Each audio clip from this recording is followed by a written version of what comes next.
My name is Hengameh Motevasel, and I'm in private practice in Austin, Texas. And I'm Dr. David Albright. I'm a clinical assistant professor in the Department of Orthodontics and Orofacial Genetics at the Indiana University School of Dentistry. On behalf of Dr. Motevasel, myself, Dr. Stewart and Helms, and Mr. Eckert, I would like to thank the AJODO for giving us the opportunity to present this video highlighting our article, which is to be published in the February journal. Our paper is titled The Impact of the COVID-19 Pandemic on U.S. Orthodontic Practices in 2020.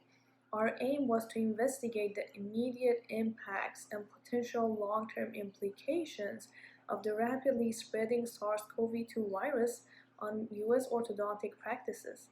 We developed, validated, and disseminated a 35-item survey to almost 5,700 U.S. orthodontists and had a response rate of 8.9%.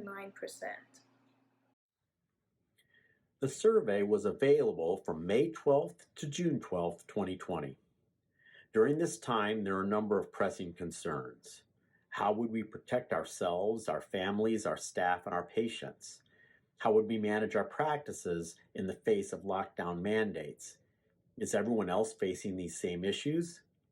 Our sample was broadly representative of the entire nation. We elected to group individual responses into geographical regions matching AAO constituent societies to run some of the statistical analyses. There were a number of interesting results. 74% of respondents rated the local or regional response to the pandemic as fair to good. However, when it came to federal response, 67% felt the federal response was fair to poor. Younger orthodontists and female orthodontists tended to have more favorable views of locally mandated measures. Another significant finding was the disparities noted in the financial ramifications based on geography.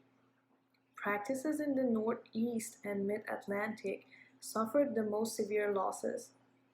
Even the least impacted regions in the Southwest and Rocky Mountains reported 70% of practices experiencing losses over 20%. To help offset these financial stressors, 98% of the sample claimed they utilized the Paycheck Protection Program.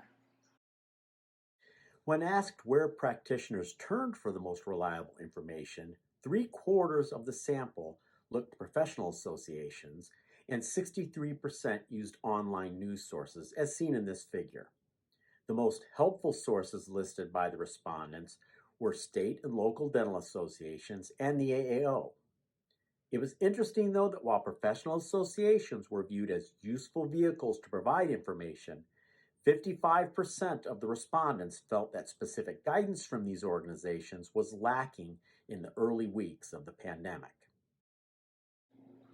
Our results are discussed further and in more detail in the journal article.